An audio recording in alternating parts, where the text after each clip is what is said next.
الحمدللہ رب العالمین والصلاة والسلام علی رسول الکریم اما بعد۔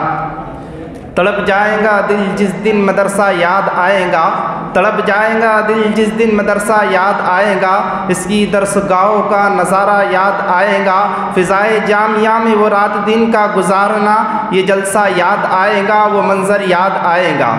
صدر ذی وقار اور قابل احترام اساتذہ اور میری علمی زندگی کے ہم سفر ساتھیوں، السلام علیکم ورحمۃ اللہ وبرکاتہ۔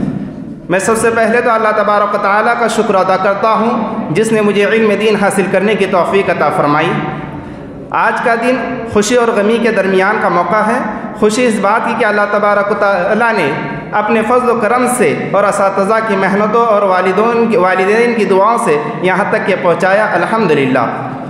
اور غم اس بات کا کہ آج مادر علمی سے جدا ہونا ہے، مگر نظام کائنات یہی ہے کہ ہر ملنے والوں کو جدا ہونا ہوتا ہے۔ بہرکیف میرا تعلق شہر جلگاؤں سے ہے۔ مجھے معلوم ہوا کہ اورنگ آباد میں جامعہ اسلامیہ کاشف العلوم کے نام سے ایک قدیم درسگاہ ہے جس کا تعلق دارالعلوم ندوۃ العلماء سے ہے۔ پھر میں اپنے والد محترم کے ساتھ شوال میں 12 جولائی 2018 کو جامعہ حاضہ آیا۔ پھر میرا داخلہ خصوصی اول میں ہو گیا جہاں مجھے بڑے مہربان اور مشفق اساتذہ ملے، اور اسی دوران میں نے سیدنا حفص رحمۃ اللہ علیہ کی روایت سے قرات کا بھی علم حاصل کیا۔ پھر خصوصی اول مکمل کرنے کے بعد ابھی خصوصی دوم مکمل بھی نہیں کیا تھا کہ عالمی وبا آئی کورونا کے نام سے، تو ہمارے مفکر اساتذہ نے فوراً گھر روانہ کر دیا۔ مگر کیا شکر ادا کر سکتا ہوں میں ان اساتذہ کا جو ہم سے اس مشکل گھڑی اور مشکل وقت میں بھی ہماری تعلیم سے بے خبر اور غافل نہ تھے، بلکہ ہم کو تعلیم سے وابستہ رکھا اور آن لائن تعلیم کا نظم کیا۔ پھر لاک ڈاؤن میں تھوڑی کمی آئی ہی تھی کہ فوراً اساتذہ نے عالیہ کی کلاس کا انتظام تعلیم مدرسہ الیاس میں کیا۔ عالیہ ثالثہ میں نے مکمل کیا۔ اب میں بڑی خوشی و مسرت کے ساتھ نئے سال سے عالیہ رابعہ میں آیا، مگر تقدیر غالب آئی کہ عید الاضحیٰ کے بعد میری آنکھ کا آپریشن ہوا، جس کی وجہ سے میں عالیہ رابعہ مکمل نہیں کر سکا، اور اس وجہ سے مدرسہ موقوف کرنا پڑا، اور مدرسہ ترک کرنے کی وجہ سے یہ سال میرا سب سے مشکل سال گزرا جو شاید میں کبھی نہیں بھلا سکتا۔ آہ کر سسکتا تڑپتا بلبلاتا رہ گیا، مگر افسوس میں اور کیا کہوں۔ بہرکیف اس موقع پر میں اپنے اساتذہ اور بھائیوں کا شکر ادا کرنا ضروری سمجھتا ہوں، اور میں اپنے والدین کا کیا شکر ادا کر سکتا ہوں جس نے میرے لیے کئی تکالیف برداشت کیے۔ میرے والد محترم نے اپنے پیرانہ سالی میں کسی چیز کی کمی کا احساس نہیں ہونے دیا۔ میرے سر پر بادل کی طرح سایہ پگھن رہے، اور اکثر وہ صرف مجھ سے ملاقات کی غرض سے آتے،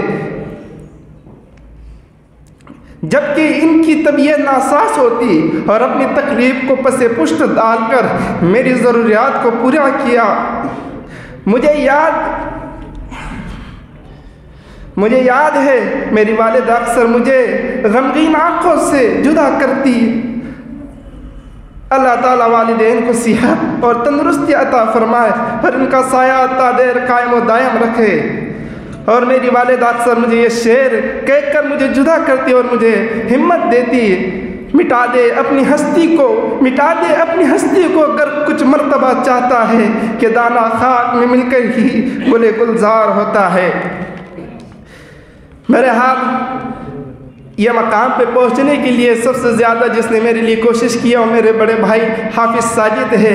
اب تو وقت بھی تنگ دامنی کی شکایت کرنے لگا، اور وقت حکم دیے جا رہا ہے کہ ہم بھی الوداع کہہ دیں۔ آخر میں تمام اساتذہ سے دل کی گہرائیوں سے معافی چاہتا ہوں، اور قابل مشفق اساتذہ کا ہم سے حق ادا نہیں ہوا، مجھے معاف کرنا خدا را مجھے معاف کرنا۔ آپ کا مجھ سے کچھ دل دکھا ہو یا آپ کے ادب میں کچھ کمی ہوئی ہو تو مجھے معاف کرنا خدا را مجھے معاف کرنا۔ اے اپنا اولاد سمجھ کے، اپنا بیٹا سمجھ کے معاف کر دا۔ الوداع الوداع اے چمن کاشف، الوداع اے میرے مادر علمی، الوداع الوداع۔ مقالوں کا سلسلہ اب ختم ہوا۔ اساتذہ کرام کی نصیحتوں سے پہلے ماحول کو سازگار بنانے کے لیے میں اپنے رفیق محترم محمد التمش کو زحمت دیتا ہوں کہ وہ آئے اور طلبہ عالیہ ثالثہ کی طرف سے الوداعی نظم پیش کرے۔ محمد التمش۔